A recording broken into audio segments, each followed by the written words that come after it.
Exercise 6.2 question 1. Find values of x and y, then show that AB parallel CD. x और y के हमें values निकालनी है और उसके बाद हमें ये शो करना है कि AB CD के पैरेलल है कि नहीं। तो सबसे पहले अगर हमें पैरेलल प्रूफ करना होता है तो उसमें हमें अल्टरनेट एंगल्स प्रूफ करने होते हैं। और अल्टरनेट एंगल्स क्या होते हैं? देखो, अल्टरनेट एंगल्स होते हैं ये वाले जो Z बना रहे होते हैं, यानी कि दो पैरेलल लाइंस के बीच से अगर कोई ट्रांसवर्सल जा रहा होता है तो जो एंगल्स बनते हैं वो होते हैं अल्टरनेट इंटीरियर एंगल्स। तो हमें ए बी और सी डी को पैरेलल प्रूफ करने के लिए सबसे पहले तो alternate interior angle equal proof करने होंगे। तो इसमें अल्टरनेट इंटीरियर एंगल बन कौन से रहे हैं? देखो, एक ये Z बन रहा है, ये Z। तो इसमें एंगल कौन से? X and Y. तो अगर हम किसी तरह से एक्स और वाई को इक्वल प्रूफ कर दें, इसका मतलब ए बी जो है वो सी डी के पैरेलल है, बट हमारे पास एक्स और वाई तो है ही नहीं। तो सबसे पहले हम एक्स और वाई निकालेंगे।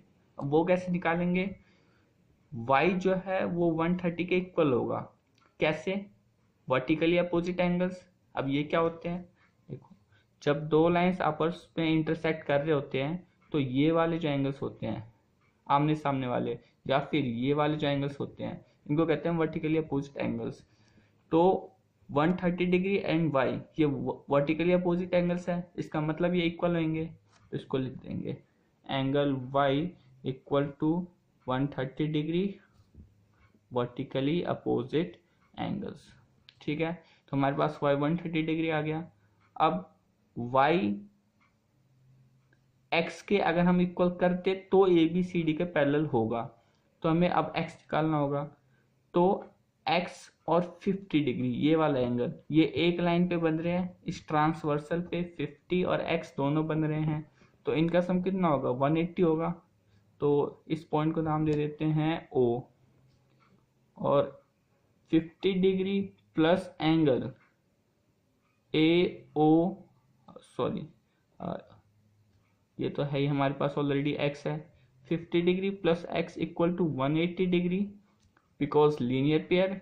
ये क्या होता है? अब अगर एक लाइन पे दो एंगल्स बन रहे होते हैं तो उन दोनों एंगल्स का जो सम होता है वो 180 डिग्री होता है। तो 50 degree plus X equal to 180 degree, linear pair. तो 50 डिग्री इधर प्लस में है, उधर जाएगा माइनस में।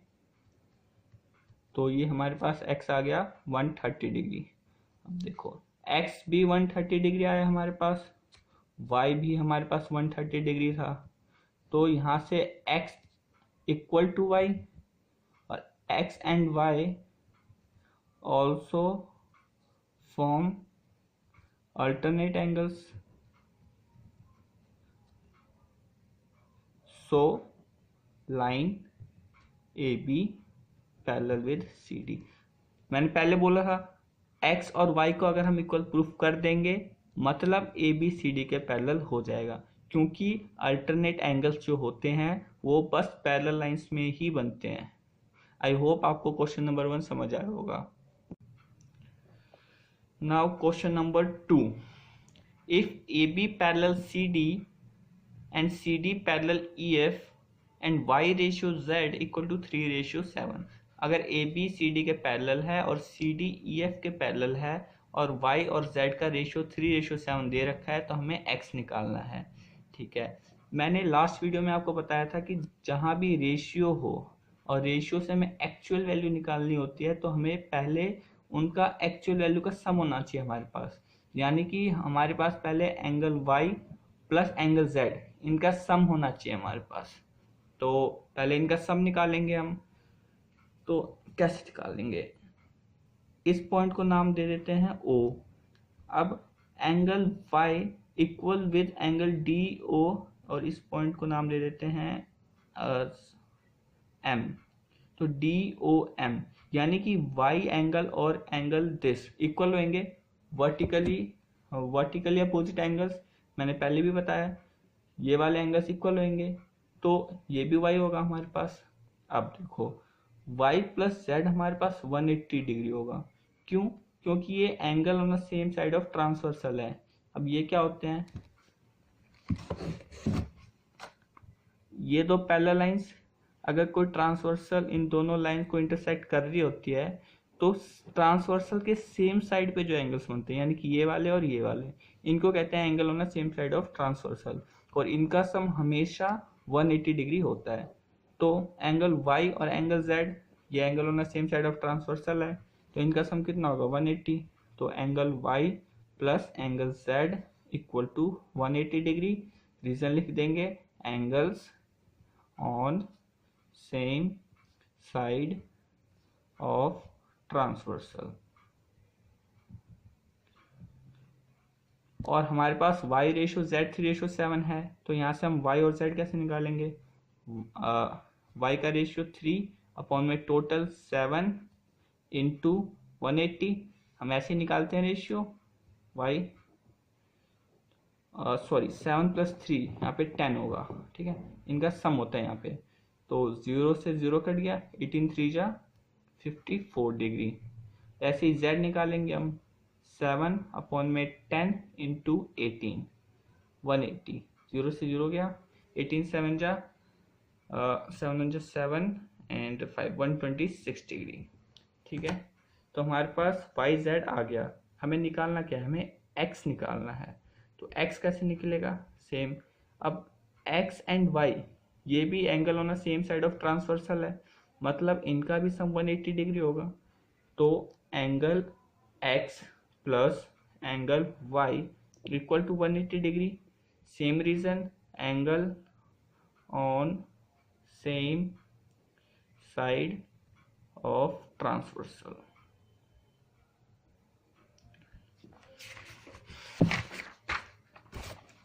Angle on same side of transversal. तो एंगल x एंगल y हमने कितना निकाला था? 54 डिग्री इक्वल टू 180। तो एंगल x 54 उधर गया, 180 degree minus 54 it is 126 degree. ये हो गया हमारा क्वेश्चन नंबर 2 कंप्लीट। आई होप आपको क्वेश्चन नंबर 2 भी समझ आया होगा। Question number 3, if AB parallel CD and EF perpendicular to CD and angle GED equal to 126 degree, find angle this and this। हमें GED यानी कि ये वाला एंगल 126 डिग्री दे रखा है और AB CD के पैरेलल दे रखा है और EF जो है वो CD पे परपेंडिकुलर है, यानी कि EF CD पे परपेंडिकुलर है, यानी कि ये वाला एंगल हमारे पास 90 डिग्री होगा, बस ये वाला, और ये पूरा एंगल 126 डिग्री है। मतलब जो GED एंगल है इसमें दो एंगल बन रहे हैं, एक ये वाला यानी कि FED और एक GEF, दो एंगल बन रहे हैं हमारे पास। तो angle GED makes with to angle GEF plus angle FED। अब GED टोटल हमारे पास 126 डिग्री है और GEF ये हमें निकालना है, और प्लस FED कितना होगा? 90 degree, because FE is perpendicular on CD degree, तो 90 डिग्री उधर जाएगा तो हमारे पास एंगल GEF आ जाएगा। तो 126 डिग्री माइनस 90 डिग्री 36 डिग्री, तो हमारे पास एंगल GEF ये आ गया 36 डिग्री। दूसरा हमें क्या निकालना है? अच्छा, हमने ये वाला निकाला।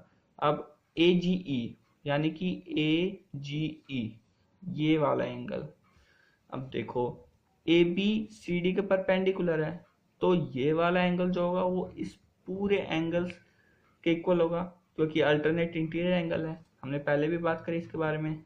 वो एंगल जो Z बना रहे हो उसको अल्टरनेट इंटीरियर एंगल कहते हैं और वो इक्वल होते हैं। ये भी Z एक तरह से ऐसे ऐसे ऐसे, तो ये वाला एंगल इसके इक्वल होगा, यानी कि AGE इक्वल होगा GED के, मतलब angle AGE equal to angle GED, और GED कितना है? 126 डिग्री। तो हमारा फर्स्ट पार्ट भी सॉल्व हो गया। अब थर्ड पार्ट, एंगल FGE यानी कि FGE दिस वन, ये वाला एंगल।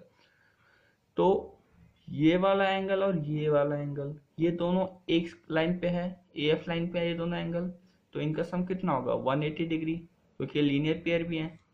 एक लाइन पे कितने भी एंगल बने तो उन सब एंगल्स का सम कितना होता है 180 डिग्री। ठीक है, तो angle A G E plus angle F G E equal to 180 degree. अब एंगल ए जी ई हमने अभी निकाला 126 degree, 126 degree and angle F G E equal to 180 degree. तो एफ जी ई इधर ही रहेगा और ये इधर आएगा तो माइनस में हो जाएगा, -126 डिग्री, सॉरी। तो ये कितना आएगा हमारे पास 54 डिग्री। तो हमारे तीनों एंगल निकल गए। आई होप आपको ये वाला क्वेश्चन भी समझ आया होगा। Question number 4, if P Q parallel to S T, यानी कि P Q parallel to S T and angle P Q R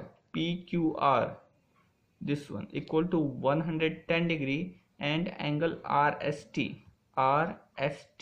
this one ये 130 degree, then find angle QRS हमें ये वाला एंगल निकालना है।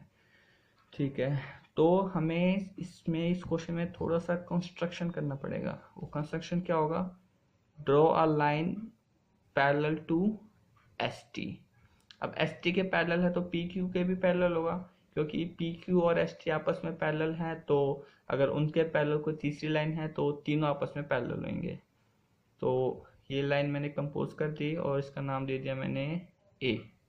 ठीक है, अब कंस्ट्रक्शन में हम लिखेंगे construction, draw a line RA, this is RA parallel to ST। ठीक है, अब RA और ST पैरेलल हैं तो ये वाले एंगल और ये वाले angle on the same side of transversal है। अभी हमने बात करी, अगर दो पैरेलल लाइन को कोई लाइन इंटरसेक्ट कर रही हो तो उनके सेम साइड पे जो एंगल बनते हैं तो उनका सम कितना होता है 180 डिग्री। तो मतलब इनका सम भी 180 डिग्री होगा, तो यानी कि angle TSR plus angle TSR this one plus angle SRA this one SRA equal to 180 degree. TSR ये हमारे पास कितना है 130 degree, 130 degree plus angle SRA equal to 180 degree. तो एंगल SRA हमारे पास आ गया 180 degree minus 130 degree equal to 50 degree. तो ये एंगल हमारे पास आ गया 50 डिग्री, लेकिन हमें निकालना तो ये वाला है।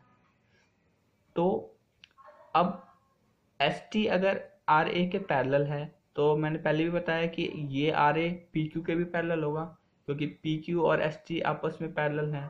देखो, अगर ये लाइन इसके पैरेलल है और कोई तीसरी लाइन इसके पैरेलल है तो ये लाइन इसके भी पैरेलल होएगी। वैसे ही RA PQ के भी पैरेलल होएगी। तो ये वाला एंगल और ये वाला एंगल ये अल्टरनेट इंटीरियर एंगल है, Z बना रहे हैं, ये Z बना रहे हैं अल्टरनेट इंटीरियर एंगल, ऐसे है कुछ। तो ये इसके इक्वल होगा, यानी कि angle PQR equal to angle QRA, ये वाला और ये QRA ये पूरा एंगल अल्टरनेट इंटीरियर एंगल्स। तो PQR कितना है 110 और QRA ये दो एंगल से बना हुआ है। कौन कौन से, QRS मतलब ये वाला प्लस ये वाला एंगल, दो एंगल से बना हुआ है। तो QRA को लिख लेंगे angle QRS plus angle SRA। 110 हमें QRS हमें निकालना है और एंगल SRA हमने यहाँ निकाला 50 डिग्री, ये उधर गया 110 degree minus 50 degree equal to angle QRS, ये कितना हो गया 60 डिग्री। तो angle QRS equal to 60 degree. I hope आपको क्वेश्चन नंबर 4 समझ आया होगा। Question number 5, if AB parallel CD, यानी कि AB पैरेलल है CD के and angle A P Q equal to 50 degree, यानी कि एंगल ए पी क्यू ये वाला एंगल 50 डिग्री है, और एंगल पी आर डी यानी कि ये वाला एंगल 127 डिग्री है। तो हमें एक्स एंड वाई निकालना है। ठीक है, सॉल्यूशन। तो अगर ए बी सी डी के पैरेलल है तो ये वाला एंगल जो होगा वो इसके इक्वल होगा। अल्टरनेट एंगल z बना रहे हैं, ये दिस वन ये z बना रहा है। तो angle A P Q equal with angle P Q R, angle A P Q equal to angle P Q R by alternate angles. तो angle X P Q R हमारा angle X है, तो यहाँ से एक्स हमारा कितना आया 50 degree, क्योंकि 50 degree equal to x alternate interior angle, तो एक्स हमारा 50 डिग्री आया। अब हमें क्या निकालना है वाई। ठीक है, तो ये वाला एंगल अगेन इसके साथ अल्टरनेट इंटीरियर एंगल बना रहा है, मतलब ये पूरा एंगल इसके इक्वल होगा। तो एंगल ए पी आर ये पूरा एंगल, ये पूरा इसके इस पूरे के इक्वल होगा। ये पूरा P R D equal to angle P R T. अब एंगल ए पी आर, इसमें दो एंगल है, ये वाला एंगल और एक ये वाला एंगल, दो एंगल है इसमें। तो angle A P Q plus ये वाला यानी कि Q P R equal to angle P R D, मतलब 127 डिग्री। अब ए पी क्यू हमारे पास 50 डिग्री है, 50 degree plus angle Q P are, ये तो वाई है ही हमारे पास, वाई इक्वल टू 127 डिग्री। तो 50 उधर जाएगा, 127 माइनस 50 डिग्री यानी कि 7 and 12 minus 5 77 degree. I hope आपको क्वेश्चन नंबर 5 भी समझ आया होगा। Question number 6, PQ and RS are two mirror, यानी कि PQ और RS दो मिरर हैं, place parallel to each other, ये दोनों एक दूसरे के पैरेलली रखे हुए हैं। And incident ray AB strikes the mirror PQ at B, एक कोई रे यहाँ से आई A से, A पॉइंट से, और वो PQ मिरर पे B पॉइंट पे रिफ्लेक्ट होती है। The reflected ray moves along the path PC, अब ये रे इंसिडेंट होएगी और ये रिफ्लेक्ट होती है इस डायरेक्शन में। एंड अगेन दिस डायरेक्शन, ये वाली जो रे है वो इस वाली मिरर के लिए इंसिडेंट रे हो जाएगी, और फिर यहाँ से ये फिर अगेन रिफ्लेक्ट होएगी। ठीक है, इस क्वेश्चन को करने से पहले हमें कुछ लॉस ऑफ रिफ्लेक्शन पढ़ने पड़ेंगे। इसमें हमें बेसिकली ए बी को सी डी के पैरेलल प्रूफ करना है, यानी कि इस मिरर के लिए जो इंसिडेंट रे है उसको हमें पैरेलल प्रूफ करना है दूसरी वाली जो मिरर है उसकी जो रिफ्लेक्टेड रे है। तो सबसे पहले लॉस ऑफ रिफ्लेक्शन हम थोड़ा देखते हैं। जैसे कि ये कोई मिरर है, ठीक है, ये कोई इंसिडेंट रे आई, इंसिडेंट रे, और ये रिफ्लेक्ट होके चली गई, ये रिफ्लेक्टेड रे। तो हमारा ये जो नॉर्मल होता है, नॉर्मल क्या होता है, मिरर के जो परपेंडिकुलर हम लाइन बनाते हैं, इमेजिनरी लाइन जो बनाते हैं मिरर के परपेंडिकुलर, उसको हम नॉर्मल कहते हैं। और ये हमेशा मिरर के परपेंडिकुलर होता है, मतलब मिरर के साथ 90 डिग्री हमेशा बनाता है ये। और एंगल इंसिडेंट रे जो होगी, यानी कि ये वाली रे, वो जो एंगल बनाएगी नॉर्मल के साथ उसको हम कहते हैं angle of incidence I.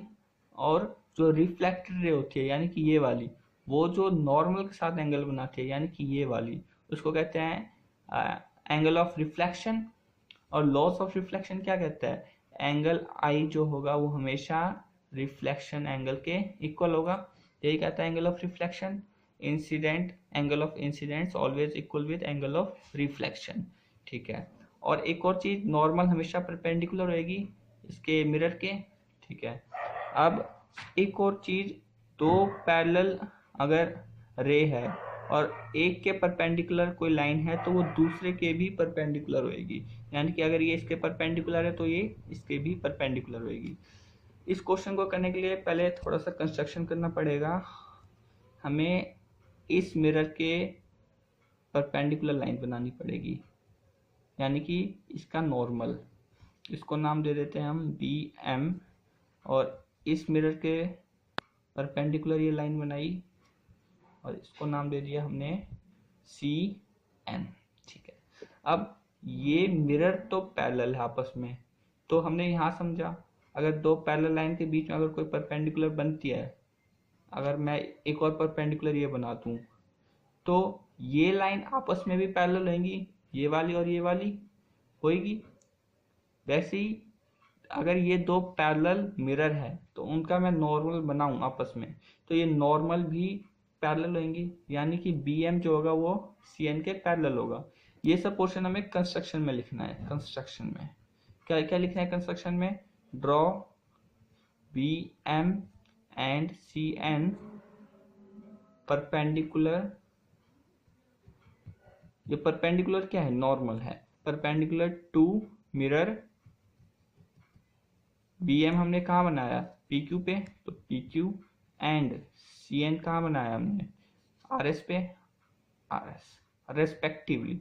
Respectively मतलब यही होता है सीरीज वाइज, मतलब पहले बी एम है तो बी एम के करस्पॉन्डिंग हम पार्ट लिखेंगे, उसके बाद सी एन है तो सी एन के करस्पॉन्डिंग लिखेंगे। उसके बाद बी एम सी एन के पैरेलल होगा, B M parallel to C N, हमने यहां देखा, अभी लिख लेते हैं। If two perpendiculars drawn to the parallel rays, then these two perpendiculars also parallel, perpendiculars also parallel with each other, with each other।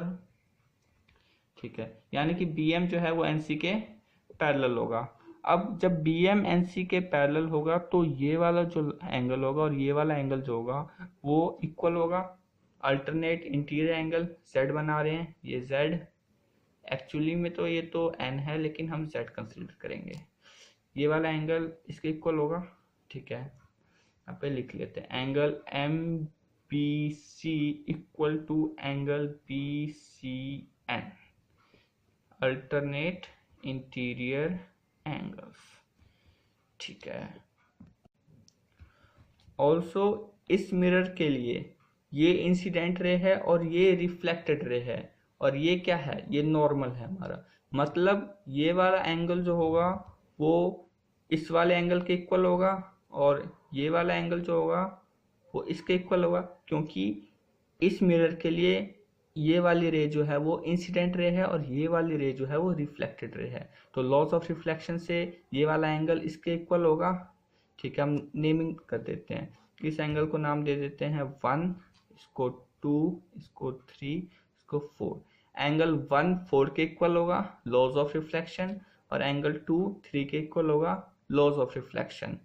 Also हमने यहाँ पे प्रूफ करा एम बी सी, यानी कि एम बी सी एंगल 1 और B C an angle 2, मतलब angle 1 जो है वो एंगल 2 के इक्वल है। हमने ये प्रूफ करा, इसको इक्वेशन 1 दे देते हैं। ठीक है, एंगल 1 एंगल 2 के इक्वल होगा, और एंगल 1 एंगल 4 के इक्वल भी होगा, और एंगल 2 एंगल 3 के भी इक्वल होगा। तो हम एंगल 1 एंगल 4 के इक्वल लिख देते हैं।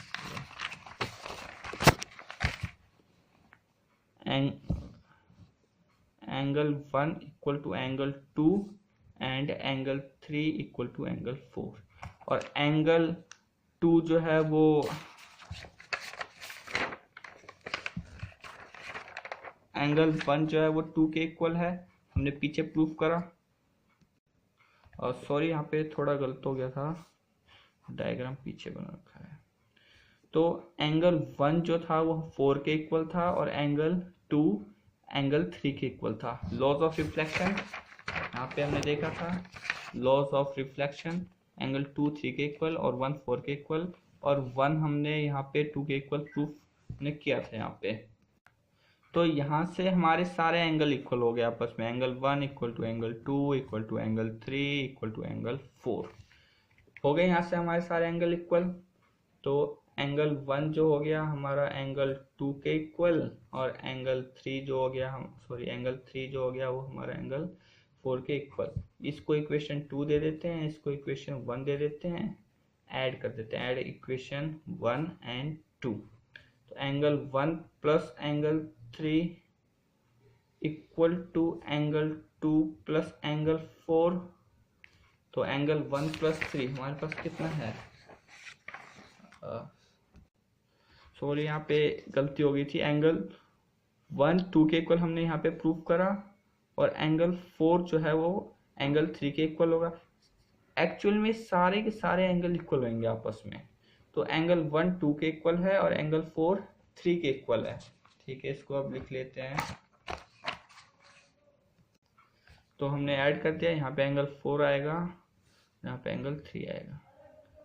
अब एंगल 1 प्लस एंगल 4, ये हमारा ये पूरा एंगल था, एंगल 1 प्लस एंगल 4, ये वाला हमारा ये पूरा एंगल था। एंगल 1 प्लस 4 यानी कि एंगल ए बी सी, और एंगल 2 प्लस 3 यानी कि एंगल बी सी डी। ठीक है, तो ये हो गया हमारा angle A B C equal to angle B C D. अब हमने यहाँ पे alternate interior angle equal proof कर दिए। ये ए बी सी और बी सी डी ये हमारे अल्टरनेट इंटीरियर एंगल थे। तो अगर ये अल्टरनेट इंटीरियर एंगल इक्वल हो गए यानी कि ए बी जो है लाइन वो सी डी के पैरेलल होगा। हमें यही प्रूफ करना था। आई होप आपको क्वेश्चन नंबर 6 भी समझ आया होगा। अगर आपको वीडियो अच्छी लगी हो तो प्लीज़ चैनल को सब्सक्राइब करें, वीडियो को लाइक करें और अपने दोस्तों के साथ शेयर करें। Thank you.